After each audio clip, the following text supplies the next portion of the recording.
Hello student, in previous class we discussed about the internal and external fertilization. So let's start the remaining part of this chapter. How could a single cell become such a big individual? So how can a development of embryo take place in humans? We will discuss in this chapter. After fertilization, the zygote begins to divide and re-divide repeatedly to give rise to a ball of cells. Then cells begin to recognize and develop into a different tissue and organ of the body. This developing structure is known as embryo, and the embryo get embedded in the wall of uterus for further development. Embryo develop its body parts such as hands, legs, head, eyes, ear, etc. And in this stage, embryo is known as fetus. What is fetus? When the embryo develop its body parts such as hands, head, legs, eyes, ear, this stage embryo is known as fetus. When the development of fetus complete, the mother give birth to a baby. The total period of the development of fetus in the uterus is called gestation period, and it is about the 9 months, or you can say 40 weeks in the case of human.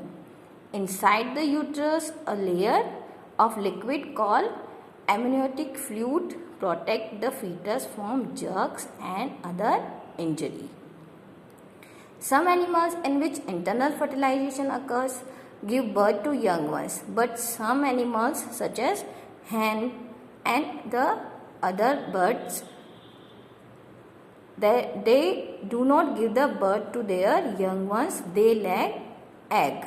Hens lay egg, but the internal fertilization take place in their body, but they do not give birth to young ones, and they lay eggs. Why it is happened? It is happened because soon after fertilization, the zygote divides and redivides and travel down to the oviduct.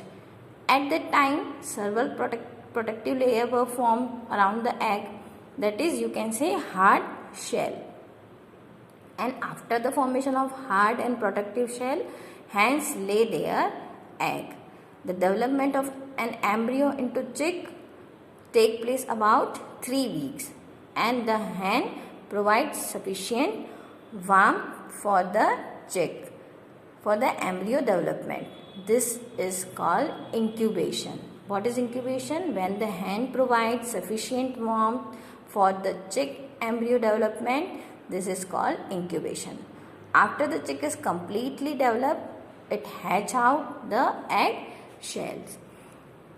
In animals in which external fertilization takes place, the development of embryo occurs outside of the female body, and embryo continue to grow, and after complete development, egg hatch to young ones.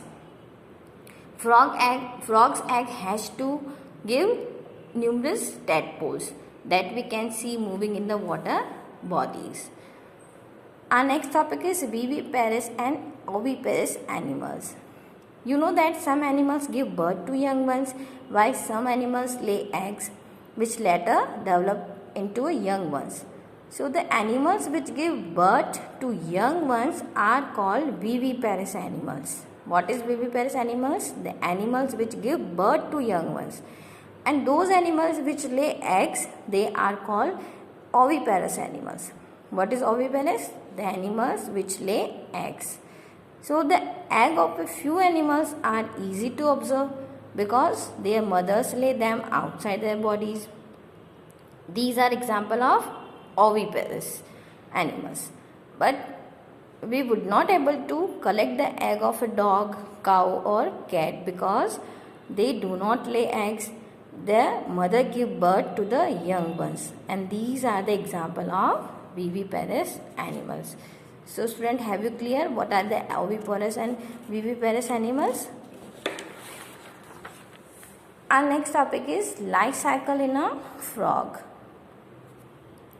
The individuals which are born or hatch from the egg continue to grow till they become adult. In some animals, the young ones may look some different from the adults. You have already studied the life cycle of a silkworm in your previous class. There are 4 stages in the life cycle of silkworm, that is egg, larva or caterpillar, then pupa, and then is adult butterfly. Similarly, a similar phenomenon is observed in the life cycle of a frog.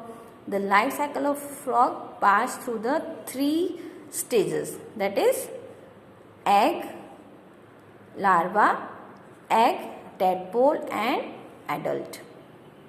Larva is the stage of the butterfly. So the frog passed from the 3 stage, that is egg, tadpole, larva and adult. The tadpole transform into adult and capable for jumping and swimming. The transformation of larva into an adult through different stages of drastic change is called metamorphosis. What is metamorphosis? The transformation of larva. The transformation of the larva into an adult through different stages of drastic changes is called metamorphosis. Our next topic is asexual reproduction. What is asexual reproduction? Some microscopic and small animals reproduce by this method of reproduction, such as hydra, amoeba, paramecium, etc. In sexual reproduction, only one or a single parent is involved. You have already studied about this in the class 7th. In asexual reproduction, only one or a single parent is involved and the offspring are completely identical to the parents. There are various types of asexual reproduction, such as budding, fragmentation, binary fusion. In this chapter, we will discuss about the budding and about the binary fusion. In hydra, there may be one or more plugs, and these plugs are the developing new individual and they are known as buds. You have already studied about the buds in yeast in plant. In hydra, the individual is developed as outgrowth from a single parent, and this type of reproduction in which only a single parent is involved is called asexual reproduction. Since these new individuals developed from the buds in a hydra, and this type of asexual reproduction is known as budding. Another method of reproduction, asexual reproduction, is observed in the microscopic organism, that is amoeba. You know that amoeba is a single cell organism, so it begins the process of reproduction by the division of its nucleus into 2 nuclei.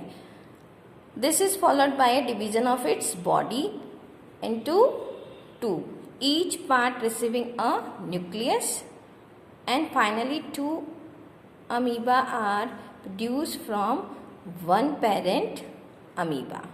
This type of reproduction is known as binary fusion. So what is binary fusion? The reproduction in which an animal reproduces by dividing into 2 individuals is called binary fusion. Here is the story of a cloning, that is first mammalian clone, that was Dolly.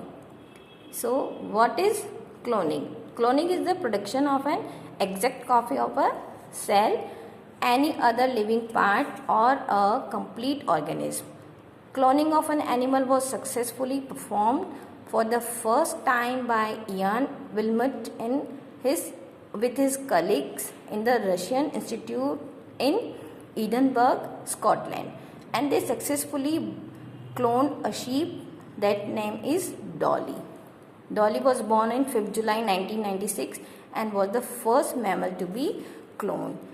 In this process, the nucleus of an